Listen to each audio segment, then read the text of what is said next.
লিটন একদম দুর্দান্ত ব্যাটার। আপনি তার ব্যাটিং যখন দেখবেন আপনার কাছে মনে হবে যে মানে চোখের জন্য আরাম বা শান্তি।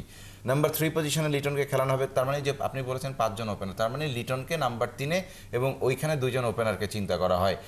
মেকশিফট হয়েছে, কিন্তু আলটিমেটলি পারফর্ম তারা কোন জায়গাটায় করতে পারছেন সেটাই তো দেখার বিষয়, যে আসলে তারা কোন টাইপের প্লেয়ার। এক একজনের রোল তো নিশ্চয়ই এক এক ধরনের।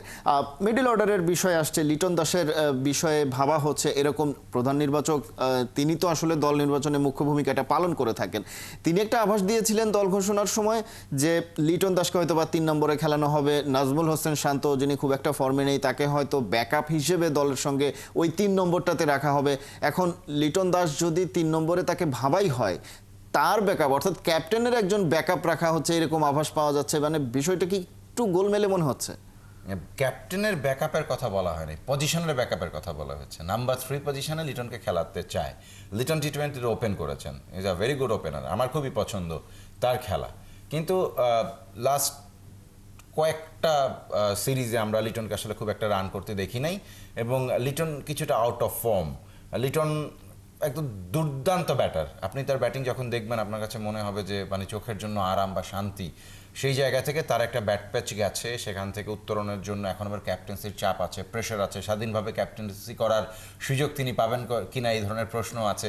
সে এই চাপে চিরে চ্যাপটা না হয়ে লিটন যদি অ্যাজ আ ক্যাপ্টেন দলের জন্য পারফর্ম করতে পারেন এবং তিনি যদি তার ফর্মটা আবার রাইট ফর্মে ফিরতে পারেন, একদম ট্রেমেন্ডাস ব্যাটার।